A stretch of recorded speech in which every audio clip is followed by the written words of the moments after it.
Standard. आज हम इस वीडियो में साइंस चैप्टर 15, जैसे कि इसके पहले वीडियोस में मैंने आप लोगों से डिस्कस शुरू कर दिया था सम नेचुरल फिनोमिनास, एंड मैंने पहली वीडियोस में आप लोगों के साथ थंडरिंग एंड लाइटनिंग, जो एक बहुत बड़ी नेचुरल फिनोमिनास होते हैं और वो कितना डिस्ट्रक्टिव और पावरफुल होता है, और इस तरह के लाइटनिंग एंड थंडरिंग के पीछे रीज़न क्या है, मैंने पहले वीडियोस में डिस्कस किया था। आज हम इस वीडियो में डिस्कस करेंगे हार्मफुल इफेक्ट ऑफ लाइटनिंग। इन का हमारे ऊपर क्या बुरा असर पड़ता है। देखिए, a lightning strike produce a huge amount of electric discharge. जब लाइटनिंग किसी एक जगह पे आके स्ट्राइक करता है तो उसमें से बहुत ज़्यादा इलेक्ट्रिक डिस्चार्ज निकलता है। A lightning bolt has a temperature of 30,000 degree Celsius होता है और इसके वजह से कई सारे इफेक्ट होता है। सबसे पहले देखिए, it can cause fire and shuttering of building. मतलब लाइटनिंग जब स्ट्राइक होता है तो उसमें से जो फायर निकलते हैं उसके वजह से कोई भी बिल्डिंग में आग लग सकता है और जिसके रिजल्ट फलस्वरूप बहुत ज़्यादा डैमेज होता है। It can burn trees. जब ये बड़े पेड़ों के साथ टकराता है और एक्सेसिव उसमें से लाइट और हीट प्रोड्यूस होने के कारण वो पेड़ पूरी तरह से जल जाता है। और इट में मेजर और kill the animals and people के तो इंस्टेंटली डेथ होता है। अब हमें इस लाइटनिंग एंड कंडक्टर मतलब लाइटनिंग के टाइम पे, थंडरिंग एंड लाइटनिंग के टाइम में हमें क्या क्या सेफ्टी मेजर रखना चाहिए। देखिए, during thunderstorm and lightning open place हमारे लिए बिल्कुल सेफ नहीं होता है। हमें हमेशा ध्यान रखना है, जैसे ही हमें थंडरिंग का आवाज़ सुनाई देता है तो हमें अलर्ट होना चाहिए और हमें एक सेफ प्लेस में जाके अपने आप को सेफ करना चाहिए। सेफ प्लेस मीन्स क्या होता है? ए बिल्डिंग और हाउस सबसे सेफ प्लेस होता है। अगर आप किसी कार और बस से ट्रैवल कर रहे हो तो ऐसी सिचुएशंस में कार और बस को रोक के उसकी दरवाज़ा खिड़की बंद करके उसके अंदर सेफली रहना है। अच्छा, डू एज सेफ्टी मेजर के लिए हम क्या क्या करेंगे। देखिए, if you are in a open field में है एंड नो सेफर प्लेस, हमारे पास कोई जगह नहीं है अवेलेबल, तो हमें कभी भी किसी बड़े ऊंचे पेड़ और इलेक्ट्रिक पोल के पास नहीं रुकना चाहिए। अच्छा, squat low on the ground and do not lie on the ground. हाँ, ठीक है, हमें ज़मीन के ऊपर लेटना नहीं चाहिए। If you are travelling in a car और बस में अगर हम ट्रैवल कर रहे हैं तो हम इनके दरवाज़ा खिड़की को बंद करके अपने आप को खुद इनसाइड में प्रोटेक्ट करेंगे। यूज़ मोबाइल और कॉर्डलेस फ़ोन का इस्तेमाल करेंगे। अच्छा, डोंट एज सेफ्टी मेजर्स के टाइम हमें क्या नहीं इस्तेमाल करना चाहिए। देखिए, डू नॉट कैरी, हमें कभी भी अम्ब्रेला नहीं करना चाहिए क्योंकि अम्ब्रेला का जो हैंडल होता है वो मेटालिक हैंडल होता है। अच्छा, डू नॉट शेल्टर, कोई भी आइसोलेटेड बड़े पेड़ के नीचे हमें कभी नहीं इंतज़ार करना चाहिए। Do not take shelter under a metallic shed के नीचे भी हमें कभी भी इंतज़ार नहीं करना चाहिए। Do not remain inside water, अगर आप बाथरूम में हो या पानी का कोई काम कर रहे हो तो ऐसे सिचुएशंस में हमें तुरंत बाहर निकल के आ जाना चाहिए। और ना हम ऐसे टेलीफोन का इस्तेमाल करेंगे, मोबाइल हो गया और विदाउट कॉर्ड हो गया, क्योंकि telephone cords, electrical wire and metal pipe इस समय बहुत डेंजरस रोल प्ले करते हैं। अब हम पहुँचेंगे नेक्स्ट पेज में। देखिए, उसमें भी वही सेफ्टी मेजर है। यहाँ पे देखिए, टीवी सेट हो गया, कंप्यूटर, इन चीज़ों का, इलेक्ट्रिकल गैजेट्स के हमें प्लैक निकल के चलना चाहिए। Do not lie on the ground में कभी नहीं सोएंगे। Better squat low in the ground. अच्छा, ठीक है, फिर इन योर होम नीज, मतलब हम आप क्या कर सकते हैं, हम घुटने टेक के बैठ जाएंगे और नीज के अंदर हमारे सिर को अंदर छुपाने की कोशिश करेंगे। Place your hands on your knees, घुटना पकड़ के रखो। With your head between the hands, दोनों हाथों के बीच में घुटने हमें सिर को रखना है। अच्छा, इनसाइड द हाउस में हमारा कैसा पोजीशन होना चाहिए। Lightning seat. अच्छा, lightning is an electrical actual, lightning क्या होता है? एक इलेक्ट्रिकल डिस्चार्ज होता है। It can strike telephone cord, electrical wire and metal pipes में इस स्ट्राइक होने की चांसेस रहती है। तो ड्यूरिंग थंडरस्टॉर्म के टाइम इनके कॉन्टैक्ट हमें अवॉइड करना चाहिए। यूज़ कॉर्डलेस और मोबाइल फ़ोन का यूज़ करना चाहिए। बाथिंग शुड बी अवॉइडेड, नहाना यानी कि कोई भी मतलब वाटर जिसके अंदर पानी पड़ा हुआ उसमें जगह में हमें कोई भी इलेक्ट्रिकल गैजेट्स का भी इस्तेमाल नहीं करना है। अब हम इसी लाइटनिंग के साथ जुड़े हुए एक इम्पॉर्टेंट इंस्ट्रूमेंट के बारे में डिस्कस करेंगे, यानी कि लाइटनिंग कंडक्टर, ये एक बहुत ही इंपॉर्टेंट डिवाइस होता है। इसके डिवाइस को किसने इन्वेंट किया था? बेंजामिन फ्रैंकलिन, इन्होंने इसकी आइडिया को निकाला था।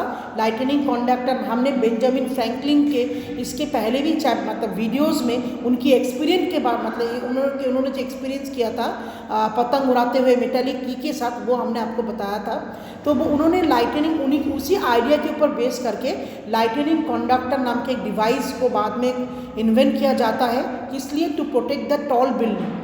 अच्छा, ये किस तरह का डिवाइस होता है? देखिए, ये एक मेटालिक यानी कि कॉमनली देखा जाता है कॉपर से तैयार हुआ स्ट्रिप होता है जो रनिंग वो ऊपर बिल्कुल बिल्डिंग के टॉप से लेके एंड तक वो रनिंग होता है। द अपर एंड, ऊपर वाला जो पार्ट होता है लाइटनिंग कंडक्टर का, वो काफ़ी शार्प एंड पॉइंटेड पार्ट होता है और वो ऊपर रहता है from the sharp pointed part. और जो लोअर एंड होता है उसको ज़मीन के नीचे तक, बिल्डिंग के नीचे, ज़मीन के नीचे उसको बाइट किया जाता है। जब लाइटनिंग स्ट्राइक द बिल्डिंग के ऊपर लाइटनिंग स्ट्राइक करता है तो इलेक्ट्रिकल चार्ज जो भी मतलब उस समय जो रिलीज हो रहा है वो तुरंत उस मेटालिक स्ट्रिप के दौरान कैच होके नीचे अर्थ तक आके पहुंचते हैं मेटालिक स्ट्रिप से। तो सिंस अर्थ इज कैपेबल होते हैं तो न्यूट्रलाइज करने के लिए बोथ टाइप ऑफ चार्ज को, तो lightning conductor provide an easy path होता है to the electric charge without causing any harm, बिना किसी नुकसान पहुंचा के हम लाइटनिंग कंडक्टर डिवाइस का यूज़ करके बड़े बड़े बिल्डिंग को लाइटनिंग के हाथों से प्रोटेक्ट कर सकते हैं। नेक्स्ट देखेंगे, लाइटनिंग इज़ यूजफुल ऑल्सो, किस तरह से वो यूजफुल होता है। पुराने ज़माने में जब lightning it was suppose to be the work of the god, लोग सोचते थे भगवान ने गुस्सा होके लाइटनिंग किया, लोगों के दिमाग में ये चलता था। And still today it is suppose to be the dangerous one causing great loss, लेकिन आज के डेट में लोगों को लाइटनिंग का सही रीज़न पता चल चुका है और लाइटनिंग के वजह से वो कितना डिस्ट्रैक्टिव हो सकता है और वो कितना डैमेज कर सकता है, लोग भी इसके बारे में अच्छी तरह से जान चुके हैं। अच्छा, जब हाईली इलेक्ट्रिसिटी डिस्चार्ज होता है वो क्या करते हैं, एटमॉस्फेयर में जो नाइट्रोजन होता है उसको ऑक्साइड में कन्वर्ट करते हैं और वही ऑक्साइड बारिश के साथ मिक्स होके धरती तक उतार आते हैं, जिसकी वजह से ज़मीन के अंदर सॉल्ट ऑफ कैल्शियम बढ़ता है और सॉइल के अंदर जो है नमक की क्वांटिटी बढ़ता है, वो एनरिच करता है, नाइट्रोजन फिक्सेशन होता है। दूसरा क्या होता है, इलेक्ट्रिक डिस्चार्ज के समय एटमॉस्फेयर में जो अंदर से जब वो गुजर रहा है तो जो ऑक्सीजन होते हैं वो चेंज हो जाता है ओजोन में, और ओजोन क्या करते हैं, ओजोन एक गैस बनता है जो हार्मफुल अल्ट्रावायलेट रे के रेडिएशन से धरती को बचाता है। ये अल्ट्रावायलेट रेडिएशन रे कहाँ से आता है, सन, सूरज से मिलते हैं। अब हम नेक्स्ट पेज में इसी तरह के एक नेचुरल फिनोमिनास का, वो भी काफ़ी डिस्ट्रक्टिव और डेंजरस होते हैं, अर्थक्वेक यानी कि भूकंप को लेके डिस्कस करेंगे। देखिए, अर्थक्वेक क्या होता है, एक सडन ऑकरेंस, तुरंत हो जाता है। In addition to natural phenomena thunderstorm and cyclone, there is one more natural phenomenas which cause damage to life and property.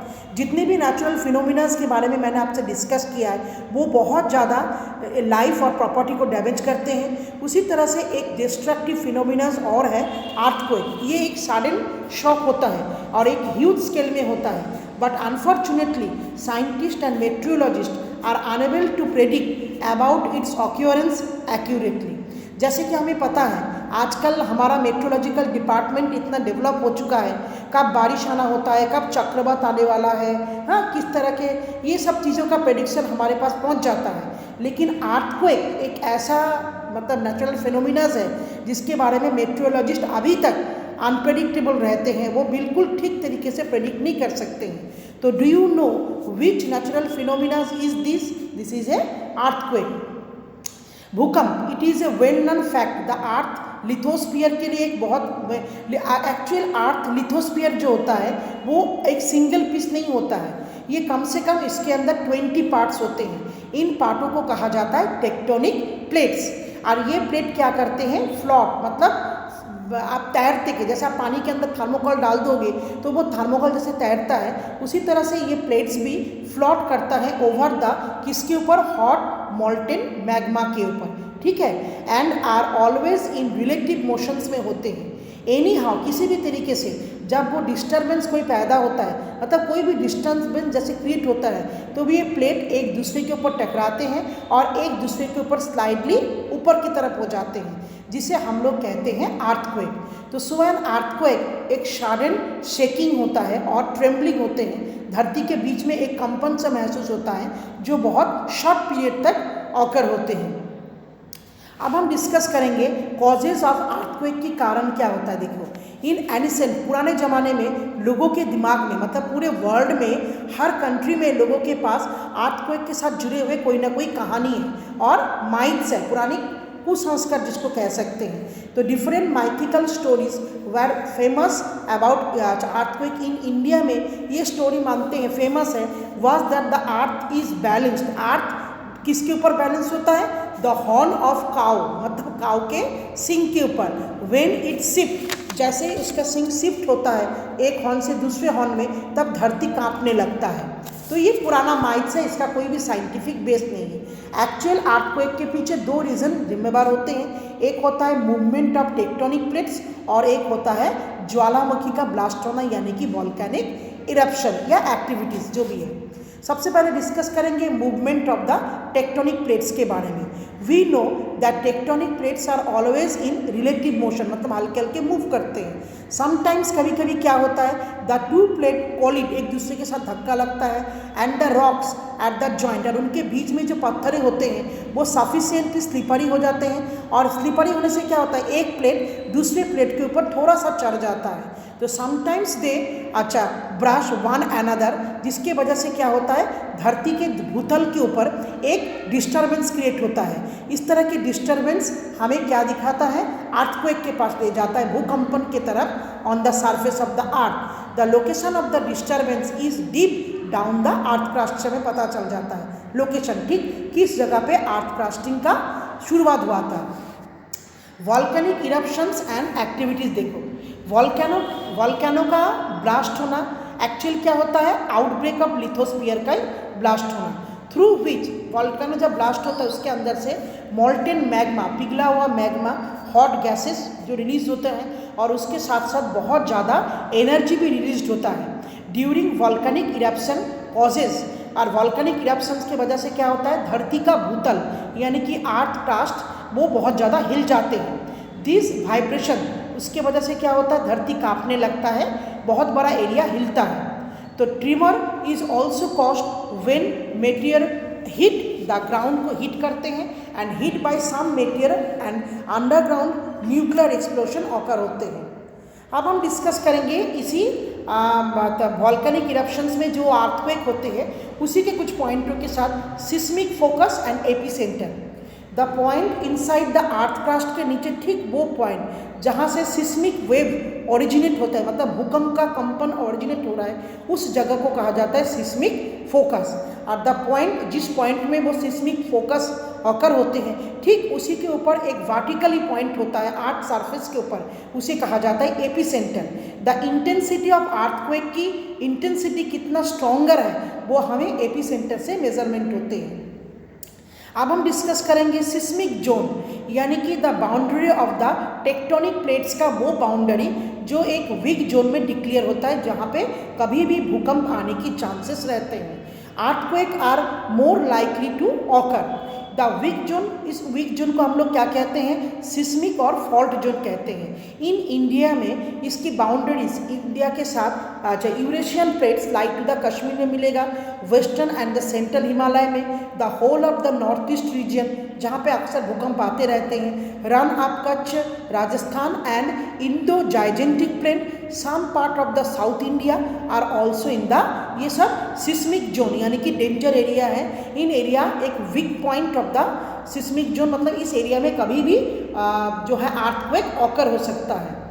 Measuring the intensity of earthquake, यानी कि भूकंप की इंटेंसिटी कितना है, उसकी तीव्रता, मतलब उसकी स्पीड कितनी है, उसको नापने के लिए देखो क्या मेजरमेंट होते हैं। The power of an earthquake is expressed in term of A magnitude, एक स्केल का इस्तेमाल होता है, वो एक मैग्नीट्यूड स्केल होते हैं जिसे कहा जाता है रिक्टर स्केल। ए यूएस सिस्मोलॉजिस्ट, मतलब यूएसए के एक सिस्मोलॉजिस्ट थे जिनका नाम था चार्ल्स एफ रिक्टर, डेवलप किया था इस स्केल को 1935 में। देखिए द नंबर इंडिकेटिंग द इस स्केल में जो नंबर इंडिकेट होता है अर्थक्वेक की इंटेंसिटी को नापने के लिए, वो उसका रेंज है 0 to 9। तो अर्थक्वेक मेजरिंग, अगर स्केल में अर्थक्वेक का मेजरिंग होता है 0 से लेकर 3 के बीच में, तो हमें समझना पड़ेगा जो मतलब ज़्यादा नोटिसेबल नहीं था वो अर्थक्वेक। अगर अर्थक्वेक की इंटेंसिटी 4.5 ऑन रिक्टर स्केल में, तो वो एक मॉडरेट था, मतलब बीचों बीच, ज़्यादा हाई भी नहीं ज़्यादा लो भी नहीं। अच्छा, scale is moderate. And earthquake of intensity अगर 5.5 से भी मतलब काफ़ी स्ट्रॉन्ग होता है, एंड अर्थक्वेक ऑफ इंटेंसिटी 6.5, तो कैन डैमेज, ये डैमेज करते हैं एक वीक सेंचुरी, मतलब स्ट्रक्चर्स को, आसपास के एरिया को बिल्कुल डैमेज कर सकता है। अगर अर्थक्वेक की इंटेंसिटी 8 से लेके 8 से अबव होता है, तो वो एक पूरे शहर को कुछ ही सेकेंड के अंदर पूरी तरह से डिस्ट्रॉय कर सकता है। ऑन 26 जनवरी 2001 में एक स्ट्रॉन्ग अर्थक्वेक स्ट्राक हुआ था कच्छ और गुजरात में, जिस तक उस समय उसकी इंटेंसिटी नापा गया था 6.9 रिक्टर स्केल। बाद में वो करेक्टेड हुआ था मेट्रोलॉजिकल डिपार्टमेंट से 8.1, एक ह्यूज डिस्ट्रक्टिव, लाखों लोग उसके अफेक्टेड हुए थे, 50,000 से भी ऊपर लोग मारे गए थे और वो होमलेस हुए थे। अब हम डिस्कस करेंगे किस तरह से इस सिस्मिक वेव को हम मेजर मतलब नापा जाता है। The seismic wave are recorded होता है एक सिंपल इंस्ट्रूमेंट से जिसका नाम है सिस्मोग्राफ। एक्चुअल इस इंस्ट्रूमेंट में एक वाइब्रेटिंग रॉड और पेंडुलम होता है।